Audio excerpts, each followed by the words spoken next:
So it starts with a plane falling from the sky. On board is one of the most important military leaders in the entire Middle East.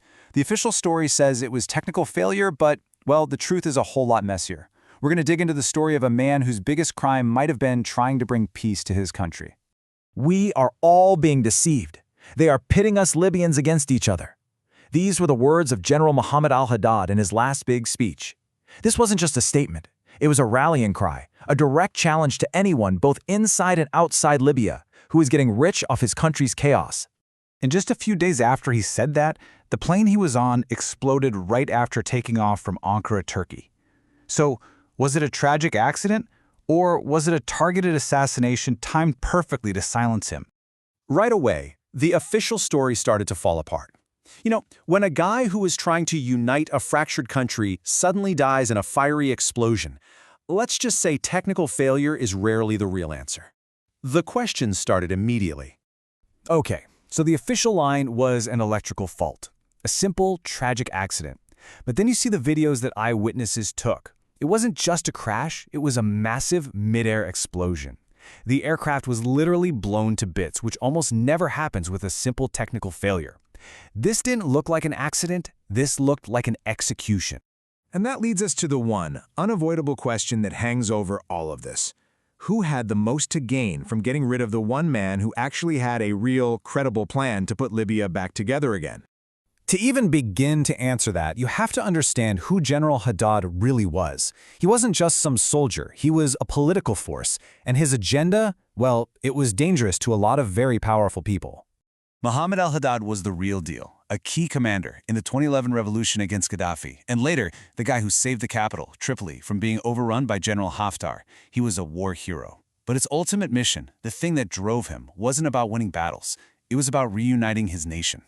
And his plan, wow. On paper, it sounds simple, but in reality, it was completely radical. He wanted to merge the two rival armies, break up all the powerful militias, kick every single foreign soldier out of the country, and take back control of Libya's incredible oil wealth for the Libyan people. Every single one of these points painted a giant target on his back. His plan made him enemies everywhere you looked, both at home and abroad. So let's start with the rivals he had right there inside Libya. So, in the West, you've got Prime Minister Dbeibeh. Haddad was getting super popular, even calling out the Prime Minister in public. He was becoming a serious political threat. Then, over in the East, you've got General Haftar. Haftar is literally accused of war crimes by the International Criminal Court, and Haddad was pushing an agreement that could see him put on trial. So, yeah, both leaders of a divided Libya had a pretty clear motive to want him gone. But trust me, the list of potential suspects doesn't stop at Libya's borders.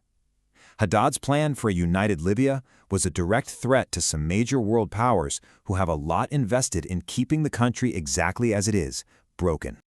And if you're looking for the murder weapon, you can find it in a single document, the 2020 ceasefire agreement. Now you'd think a ceasefire would be a good thing, right?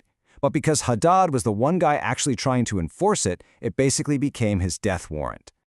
Let's just break this down. The agreement says prosecute war criminals. Well, that's a direct threat to Haftar. It says freeze all military pacts. That means kicking Turkey out of the West and Russia's mercenaries out of the East. It says get rid of the militias, which, by the way, is the main excuse foreign powers use to stay in the country. And the biggest one, unify the oil facilities.